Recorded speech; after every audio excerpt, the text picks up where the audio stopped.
13 Mac 2026. Lembayung Al-Quran, Datuk Dr. Haji Zahasan Muhammad. Assalamualaikum warahmatullahi wabarakatuh. Alhamdulillah wassalatu wassalamu ala Rasulillah.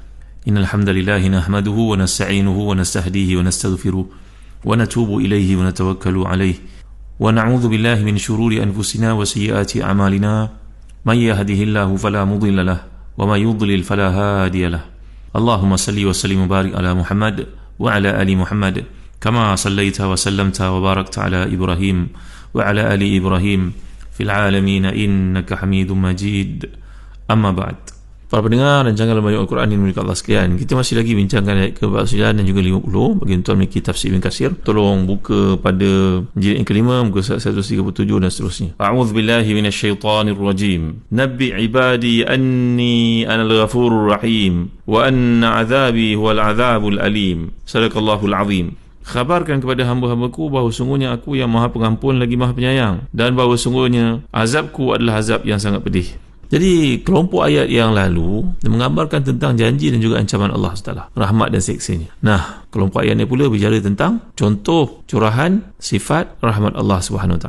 Nanti ayat berikutnya dalam ayat 51, 52 kita akan lihat pula bentuk itu lebih lanjut diceritakan oleh Allah. Berkaitan ayat ini, Nabi ibadi anni anal ghafurur rahim wa anna azabi wal azabul alim. Adalah sebuah riwayat yang menceritakan, kita dapat lihat dalam tafsir Jarir Tabari sebagai contohnya, daripada riwayat Tabarani, daripada Abdullah bin Zubair radhiyallahu an, satu ketika Nabi melalui sekelompok para sahabat yang sedang duduk ketawa. Lalu baginda pun berkata kepada mereka, "Mengapalah kamu masih ketawa seperti ini sementara sebutan syurga dan neraka berada di antara kamu?" Nabi tegur mereka. Maknanya dalam kehidupan ni Nabi melihat mereka tidak serius. Nabi menegur mereka sallallahu alaihi wasallam. Lalu Allah pun turunkan ayat, "Nabi ibadi anni anal ghafurur rahim wa ana azabi wal azabul alim." Keterangan ini juga kita dapat lihat dalam riwayat Ibn Mardawai, contohnya dalam tafsir Abdul Manthur dari riwayat yang lain lah, bahawa seorang sahabat Nabi berkata, Rasulullah melihat ke arah kami yang masuk melalui pintu Bani Syaibah, lalu baginda berkata, "Aku tidak melihat kamu ketawa-ketawa." Kemudian baginda pun pergi. Kemudian baginda kembali sekali lagi bersabda, "Aku keluar sehingga aku berada di Hijr." Hijr ni makna dekat Hijr Ismail, dekat dengan Kaabah. Tiba-tiba Jibril datang beritahu kepadaku dan berkata kepadaku, "Wahai Muhammad, janganlah kau susahkan umat ini, wahai Muhammad. Jangan kau buat mereka ni putus asa daripada rahmat Allah, wahai Muhammad sallallahu alaihi wasallam." Jibril, sahabat karib Nabi ni, mengingatkan Nabi bahawa ada waktunya kita ni bolehlah bergurau.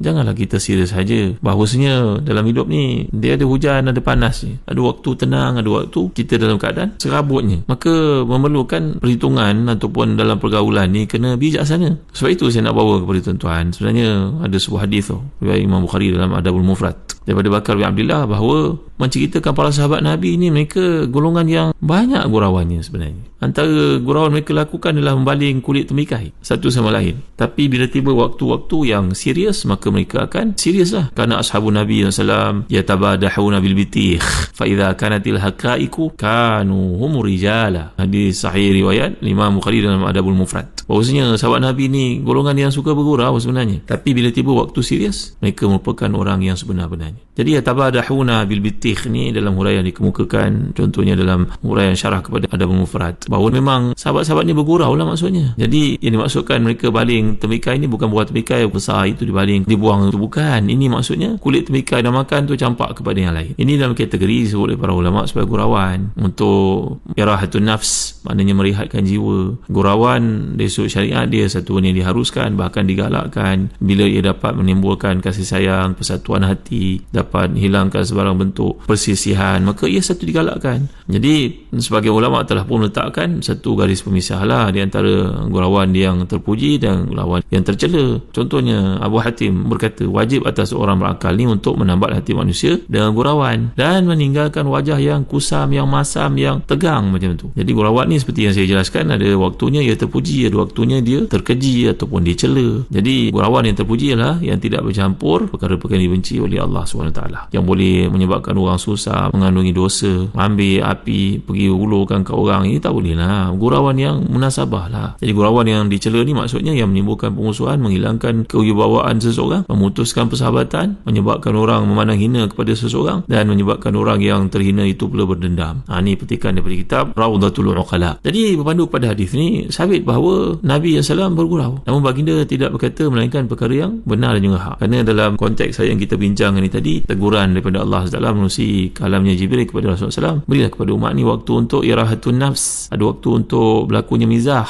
bergurau. Jadi ayat ni merupakan satu polisi dalam kehidupan kaum mukminin, bahawasanya Allah Ta'ala itu Maha Pengampun Penyayang. Apa yang mereka lakukan mesti berada dalam kerangka ini. Kita dapat mengetahui bahawa gurauan ni rupanya satu sunnah. Jadi bagi orang yang mampu memberikan satu contoh yang terbaik yang menyebabkan orang semua gembira, ini adalah perkara yang sesuai. Pernah ditanya kepada seorang imam ahli sunnah yang terkemuka namanya Sufyan bin Uyainah. Ditanya kepadanya, apakah gurauan itu satu keaiban wahai syekh? Dia menjawab, sebaliknya untuk pengetahuan kamu, gurauan adalah sunnah, tapi yang penting ialah siapa melakukannya dan meletakkannya pada tempatnya. Ini disebut oleh Imam Al-Baghawi dalam Syarh Sunnah. Jadi memanglah Nabi, para sahabat, para salafus saleh selepas turunnya peringatan Allah dalam ayat ini, mereka merupakan golongan yang sangat bijak yang dapat memanfaatkan waktu sesama mereka, dapat merehatkan jiwa mereka dengan sedikit gurauan yang dibenarkan, dapat membantu mereka untuk kuatkan persahabatan, ukhuwah Islamiah dan seterusnya, menegakkan Islam. Sebab itu Imam Ali karamallahu wajhah berkata, rehatkanlah hati ini dari waktu ke waktu,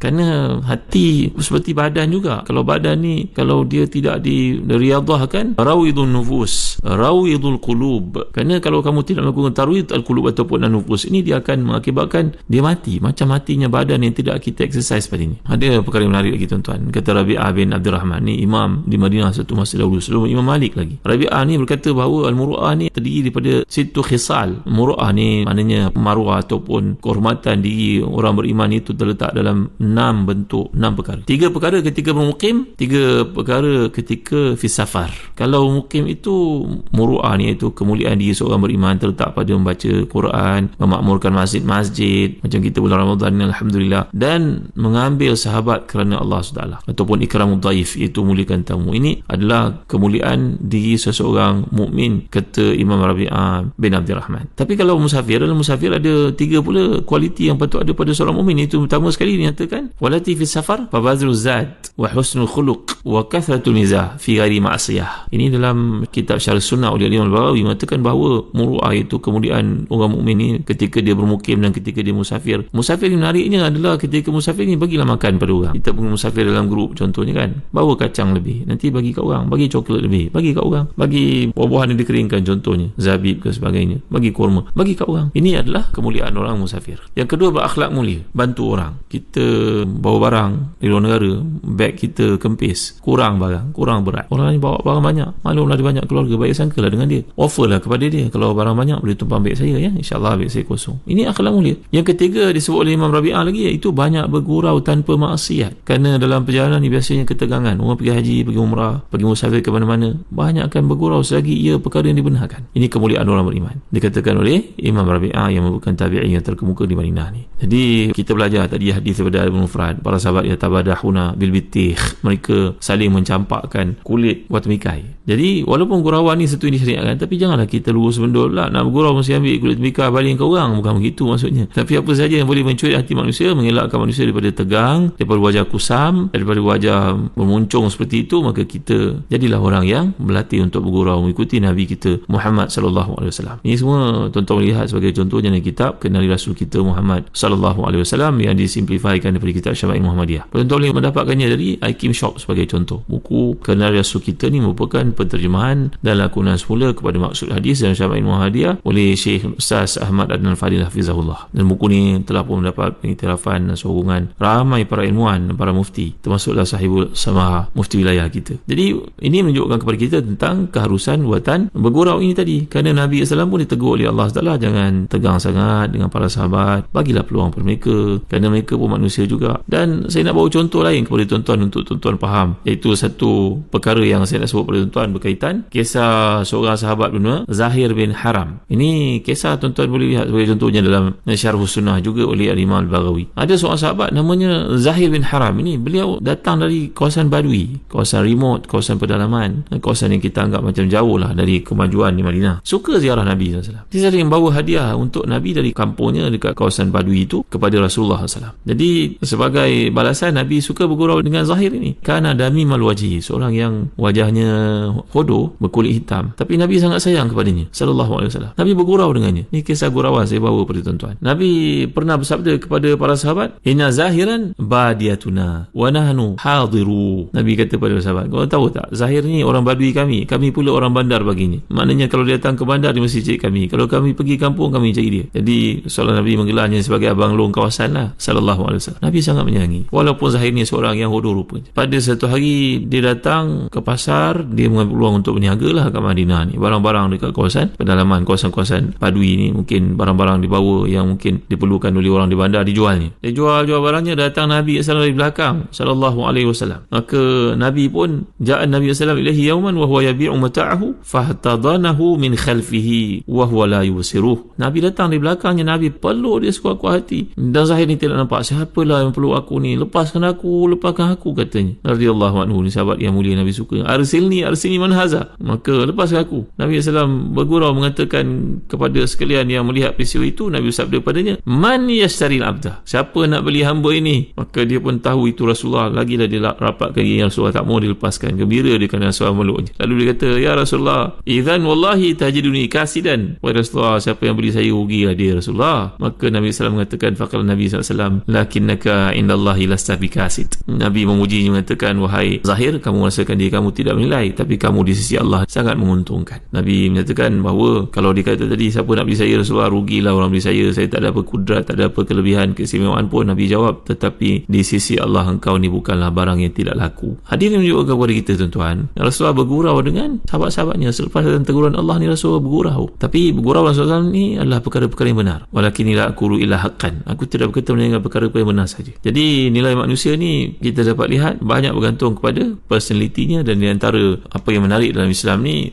semua perkara itu dibahaskan dalam gelak ketawa para sahabat, ditegur Rasulullah, tapi Allah Taala telah menurunkan ayat untuk mengatakan kepada Nabi-Nya, berilah kebebasan kepada mereka wahai Muhammad sallallahu alaihi wasallam, kerana mereka itu perlu waktu-waktu kerehatan, jangan suasananya tegang saja seperti itu. Menarik kan? Jadi kita dapat lihat dalam ayat ini, setelah menceritakan tentang orang yang bertakwa, kemudian Allah Taala menceritakan pula tentang orang yang tidak bertakwa. Ini seperti usul Quran yang telah kita pelajari pada kuliah-kuliah yang terdahulu, bahawa di mana ada targhib, pasti selepasnya ada tarhib. Jadi Nabi Ibadi ini satu informasi tentang sunnatullah, yang mana ketapannya dalam kehidupan kepada hamba-hamba yang disayanginya, bahawa dia Maha Pengampun dosa-dosa mereka lakukan, kekurangan yang berlaku dalam hidup. Seperti kata Al-Imam Al-Baydawi dalam tafsirnya, tafsir Imam Baydawi ni masya-Allah menarik tuan-tuan. Tafsir namanya Anwar Tanzil wa Asri Ta'wil ni, bahawa beliau mengatakan, tengoknya dalam uslub Quran ini bukan satu wa'ad dan juga wa'id. Wa fi dhikril maghfirati dalilun ala annahu lam yurid bil muttaqina man yattaqi adh-dhunub bi asriha kabiraha wa saghiraha. Wa fi tawsif zatihi bil ghufran wa rahmati duna ta'zib tarjihul wa'di wa ta'kiduhu. Maknanya kat sini bila menggunakan perkataan Nabi Ibadi anni ana ghafurur rahim, bahawa sifat penyayangnya, kasih sayangnya, pengampunnya Allah, dia merupakan satu sifat yang sebahati, yang tak dapat dipisahkan daripada zat yang agung itu. Tetapi bila sampai kepada azab, kalau Allah menyatakan azab